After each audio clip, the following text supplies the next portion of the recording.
Welcome to Wealth Curve Talk, hosted by John L. Smallwood, a certified financial planner and president of Smallwood Wealth Management. With over 25 years experience helping people with wealth management strategies, financial planning, business ownership, estate planning, insurance, and more, John shares insight with you that you can use to gain financial confidence and peace of mind. And now, here's your host, 6-time 5-star Wealth Manager Award winner, John L. Smallwood.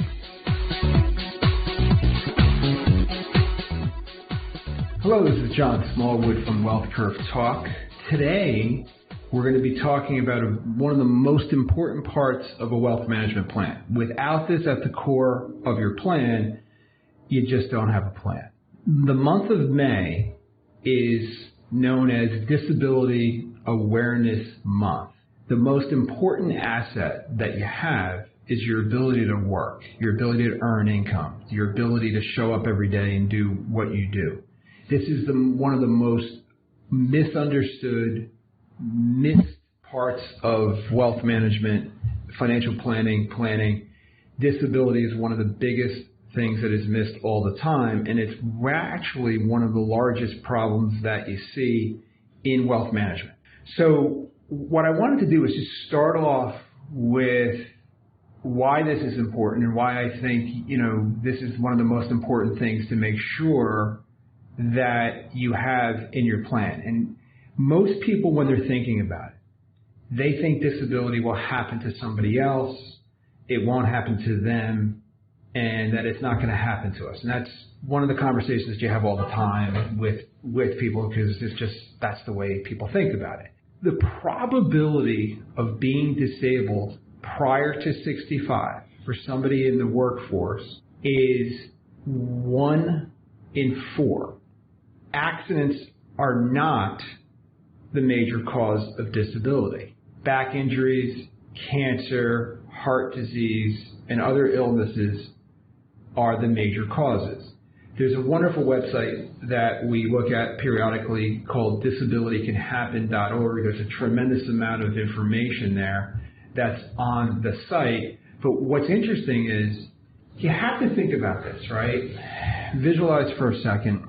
You're 40 years old, you're 50 years old, you've been working your rear end off, your tail off, you started a business, you've got your employees, you've got all of your commitments that you've made, rent and mortgages, and all of a sudden you become disabled. How do you continue to make the money to produce the results that you were getting? And if you think about it, a large majority of people in the United States in the workforce are living paycheck to paycheck. Without that paycheck, everything comes to a screeching halt.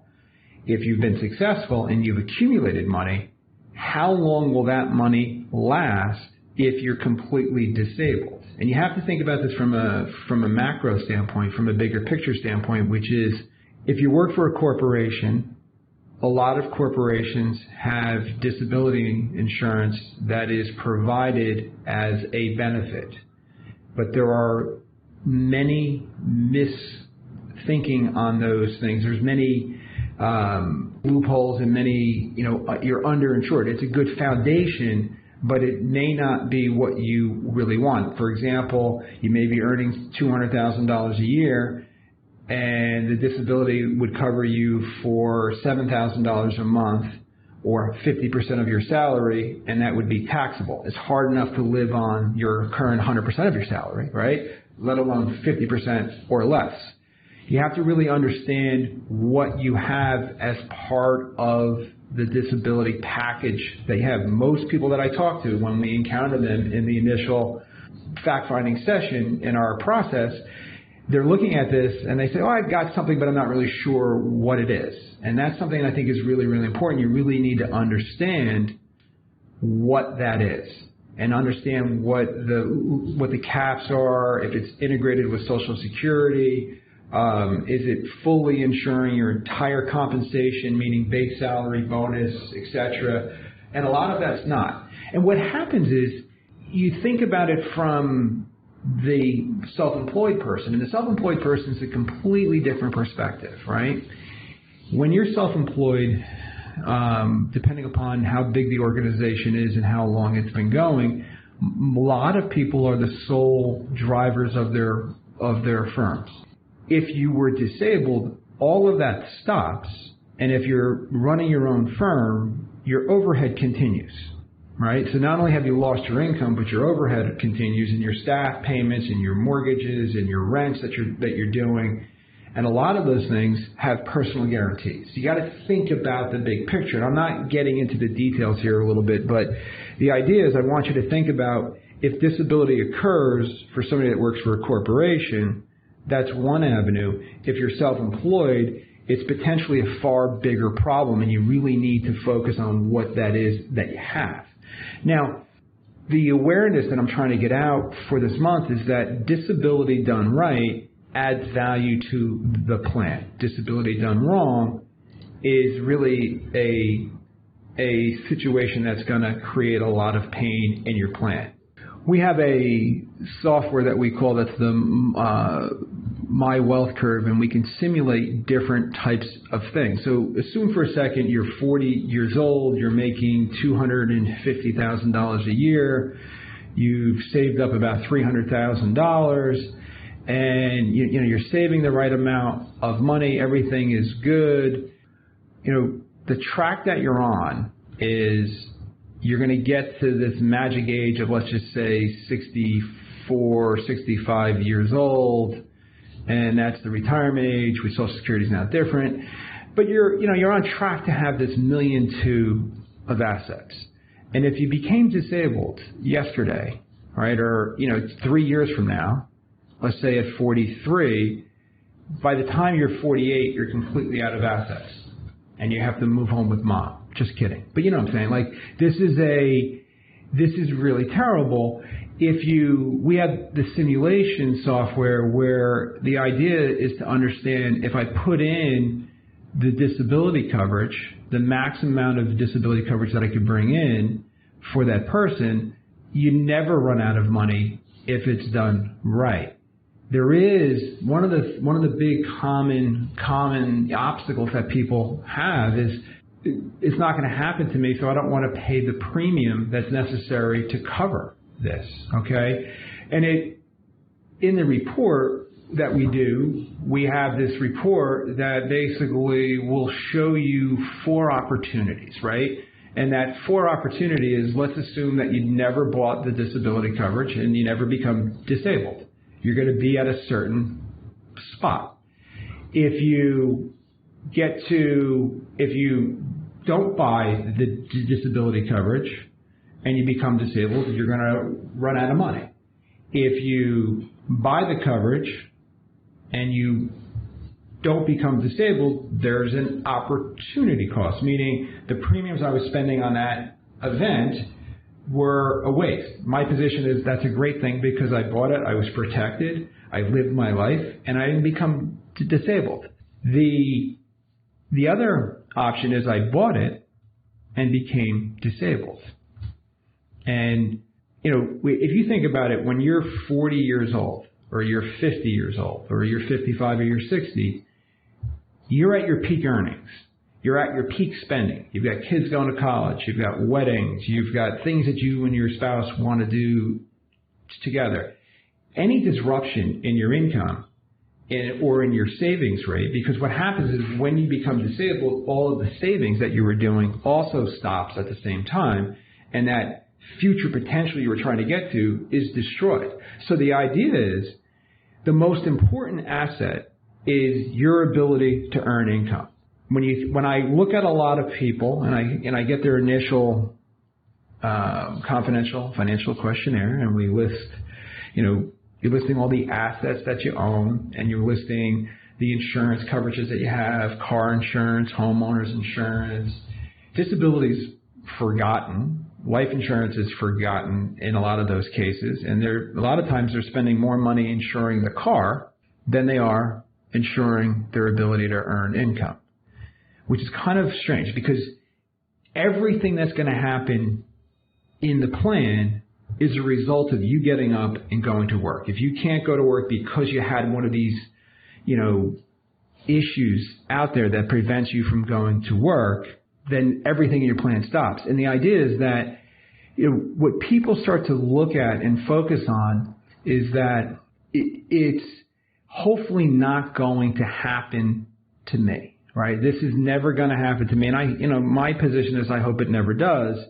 But if it does, are you prepared for that? Are you going to be able to survive this, through this? And there's a lot of things that we want to focus on in a disability strategy, because the most important part of what we're trying to accomplish is if you're supposed to get to this, as I was talking about earlier, this $1.2 million number in the future at 65, and if you become disabled, you're out of money in 5 years, but you purchase the disability coverage, and instead of getting to 1.2 million, the disability coverage is going to cause a little bit of a drain. It's going to get you to $1 million, but that's the difference of having like an additional, in present value terms, like $31,000 of additional money. Why that's valuable, what's more important. And a lot of times, one of the things I think that's really, really important is good financial planning,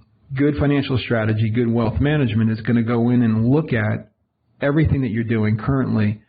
And what we have is a concept that's called financial leaks. In your plan, there's money leaking everywhere. Financial pressure, excess taxes, insurance costs that are unnecessary, finance charges that are unnecessary.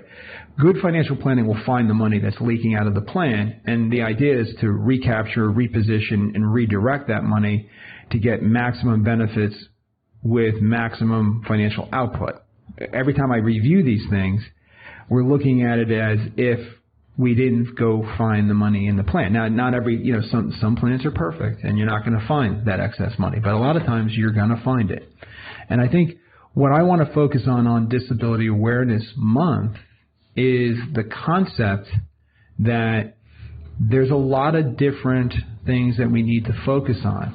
We need to focus on the quality of the coverage that you have. We need to focus on the integration with Social Security.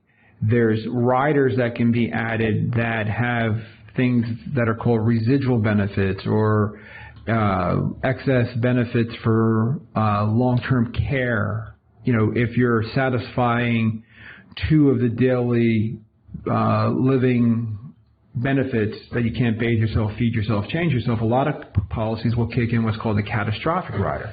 So in addition to whatever you're able to get, you might get as much as twice as much of the coverage that you're getting if you're in those conditions. And you have to think through this, is that a lot of people, when we start to talk about what the causes are of disabilities, there's this belief that my job's pretty easy. I just sit back at a computer all day and I do stuff, and I can do that if I'm disabled. When you go through musculoskeletal disorders, which is one of the number one causes of disability, which is something like arthritis, back pain, spine and joint disorders, fibromyalgia, and fibromyalgia, things like that, these things that are breaking down. People that are going through those, they have no interest in working. The pain is so high that you can't even do it. Other people can go through it, but what you want is when you go through one of these events, if you happen to go through one of those events, you're going to go through it the right way. One of my biggest concerns early on when I started to do my own personal plan is I had, I went from no kids to 1 kid to 2 kids to 3 kids to 4 kids. And being disabled, if I was disabled and I didn't have the ability to put the kids through college, that would be, painful to be disabled, but super painful to see my kids not be able to do what they're supposed to do because my plan didn't have a contingency to protect that. What we're going to be doing with this disability awareness is we're going to be highlighting some of the key features and some of the key products that are benefits and riders and things that you need to consider when constructing a really well-fired disability plan. And there's many things that are available on the insurance world that you can actually maximize this. So we're going to be talking about this. But today, I just wanted to do a quick intro and talk about and just come back through this is that the most important part of any financial plan is you and your ability to earn income. That is the most valuable asset in the entire plan. There's nothing more valuable than you. And you need to insure yourself as if you are the most valuable asset. And in doing that, if you have a great protected plan, you're going to get the outcomes that you want to do if events happen. There's statistics that are out here. Those are really not that important, right? Why they are important, the most common, reasons for long-term disability 29% of them happen from, arthritis and things like that, spine pain. 15% is coming from cancer. And then the other ones are there. So that's a large portion of what's happening is those two areas. But I kind of look at it from a separate position, meaning I either am going to become disabled or I'm not. There's really no other option. I mean, it might be 1 out of 4, but it's either going to happen or it's not going to happen. I hope it's not going to happen, but I want to have a contingency in my plan. If it does happen, I continue to live the life that I wanted to. Now, if I'm disabled, the life is completely different, right? But if you think about your household budget for a second, and this is something that most people don't have a good handle on where their money's really being spent, but let's say that you have a household budget and it's $10,000 a month. That's the mortgage, it's utilities, it's cable, it's car payments, it's all that, stuff that we're doing. And I'm disabled. Boom. That budget doesn't really change because I'm disabled. It doesn't go down. I would argue that it actually goes up because now I have to put in contingencies. Maybe people need to take care of me. Maybe I need to put ramps in. Maybe I need a special vehicle that's going to cost more money. There's this linear thinking, right, is that the budget stays the same. And in my disability report, we're showing the budget stays the same. The reality is it doesn't. And it's going to be a dramatic increase. But let's say the budget does stay at $10,000 and you're getting $6,000 a month. There's $4,000 a month that you're upside down. If it's taxable, you might be, $5,000 or $6,000 upside down. If it's tax-free, it's better. Now, disability coverage, to just hit that for a second. If I have employer-paid disability coverage and I become disabled, that benefit is taxable. If I pay for coverage on my own or my employer is making me pay for my coverage and I happen to receive that benefit, it's tax-free. I want you to foreshadow and think with me for a second here in that if I'm disabled today, let's say I'm 53 years old, which is what I am, and I became disabled yesterday. Now we know it's not true, right? So now I can just have fun with it. If I'm disabled and my disability coverage is going to take me out in most cases to 65, sometimes to 70. And back prior to the early mid-90s, there used to be lifetime disability benefits that you could buy. And I actually have a few clients who are disabled collecting lifetime benefits. And I have a couple of clients that, including myself, that actually have some of those policies that do have lifetime benefits on them. They're like gold, right? Because they don't exist. But if my savings halted today because I was disabled and I was getting my disability benefits and that kept me alive and it kept me going, when I get to 65, now all that disability benefit stops. But what happened to my savings? What's my lifestyle going to be like on the back end of that, right? So we really have to simulate. One of the keys is you need to simulate the outcome of negativity, which is if I became disabled right now, what happens and how could that get worse and how could that get better? If I put in disability coverage and it cost me X dollars, what's the impact on my wealth? And a lot of my clients, I've been doing this for 30 years, we bought the disability coverage way back when they didn't have any money. And when they had accumulated a lot of money, the idea was we're going to stop paying those premiums. the majority of those people said, the premium's so small now, I'm just going to do it. It would be bad luck not to pay it. Right? So you have this conversation that goes on, but everybody realizes the most important asset is your ability to get up every day, all right, and go to work. So a couple of things that I want to offer to you.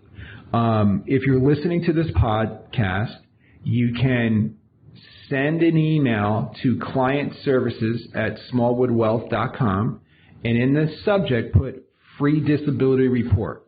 And what we will do is we will provide you with a simulation. We'll walk you through our quick wealth curve conversation. We'll find out about where you are, what you're doing, what you have, and we'll do a quick simulation to show you what those options are. No obligations. We will do that. One of our advisors will take care of that for you.